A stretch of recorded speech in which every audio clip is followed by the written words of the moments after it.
മുത്തച്ഛ, ഈ പ്രാവശ്യം വിഷുവിന് എന്താ പരിപാടി? അതല്ല, വിഷുവായിട്ട് പടക്കം വാങ്ങണ്ട. ഈ വരുന്ന ഏപ്രിൽ 3-ന് ചേലക്കര തോന്നൂർക്കരയിൽ റോയൽ ഗ്രൂപ്പിന്റെ ഒരു പുതിയ ബ്രാഞ്ച് ഓപ്പൺ ആവുന്നുണ്ട്. ഈ പ്രാവശ്യം വിഷുവിന് നമ്മൾക്ക് അവിടെ നിന്നും ആവാം.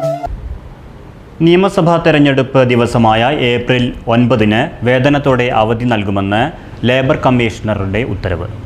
അവധിയുടെ പേരിൽ ജീവനക്കാരുടെയോ തൊഴിലാളികളുടെയോ വേതനത്തിൽ കുറവ് വരുത്തുകയോ വെട്ടിക്കുറയ്ക്കുകയോ ചെയ്യാൻ പാടില്ലെന്നും നിർദ്ദേശം. സംസ്ഥാനത്തെ മുഴുവൻ സ്വകാര്യ സ്ഥാപനങ്ങൾ, സ്വകാര്യ വ്യവസായ കേന്ദ്രങ്ങൾ, ഷോപ്സ് ആൻഡ് കൊമേഴ്ഷ്യൽ എസ്റ്റാബ്ലിഷ്മെന്റ് ആക്ടിന്റെ പരിധിയിൽ വരുന്ന സ്വകാര്യ സ്ഥാപനങ്ങൾ എന്നിവിടങ്ങളിലെ ജീവനക്കാർക്കും തൊഴിലാളികൾക്കുമാണ് വോട്ടെടുപ്പ് ദിവസമായ ഏപ്രിൽ 9-ന് വേതനത്തോടുകൂടി അവധി അനുവദിച്ചിരിക്കുന്നത്. അവധിയുടെ അടിസ്ഥാനത്തിൽ ജീവനക്കാരുടെയോ തൊഴിലാളികളുടെയോ വേതനത്തിൽ കുറവ് വരുത്തുകയോ വെട്ടിക്കുറയ്ക്കുകയോ ചെയ്യാൻ പാടില്ല.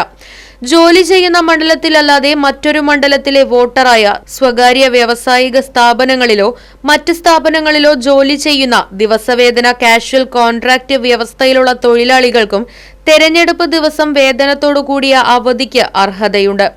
IT, വ്യവസായ, പ്ലാന്റേഷൻ, നിർമ്മാണ മേഖലകൾ ഉൾപ്പെടെ എല്ലാ സ്വകാര്യ സ്ഥാപനങ്ങൾക്കും ഈ ഉത്തരവ് ബാധകമായിരിക്കുമെന്നും ലേബർ കമ്മീഷണർ അറിയിച്ചു.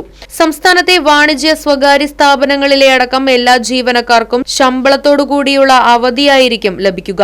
എല്ലാ സ്വകാര്യ സംരംഭങ്ങൾ, സ്വകാര്യ വ്യാവസായിക കേന്ദ്രങ്ങൾ, മറ്റ് സ്വകാര്യ സ്ഥാപനങ്ങൾ എന്നിവയ്ക്കും അവധി ബാധകമാണ്. നിയോജക മണ്ഡലത്തിന് പുറത്ത് ജോലി ചെയ്യുന്നവർക്ക് ദിവസവേതന തൊഴിലാളികൾക്കും ശമ്പളത്തോടുകൂടി അവധി നൽകണം. താൽക്കാലിക തൊഴിലാളികൾ ഉൾപ്പെടെയുള്ള ജീവനക്കാർക്കും ശമ്പളത്തോടുകൂടിയ അവധി ലഭിക്കും. News desk, Right Vision News. മുത്തച്ഛ, ഈ പ്രാവശ്യം വിഷുവിന് എന്താ പരിപാടി? അതല്ല, വിഷുവായിട്ട് പടക്കം വാങ്ങണ്ട. ഈ വരുന്ന ഏപ്രിൽ 3-ന് ചേലക്കര തോന്നൂർക്കരയിൽ റോയൽ ഗ്രൂപ്പിന്റെ ഒരു പുതിയ ബ്രാഞ്ച് ഓപ്പൺ ആവുന്നുണ്ട്. ഈ പ്രാവശ്യം വിഷുവിന് നമ്മൾക്ക് അവിടെ നിന്നും ആവാം. അപ്പൊ ഈ പ്രാവശ്യം വിഷു അടിപൊളിയല്ലേ?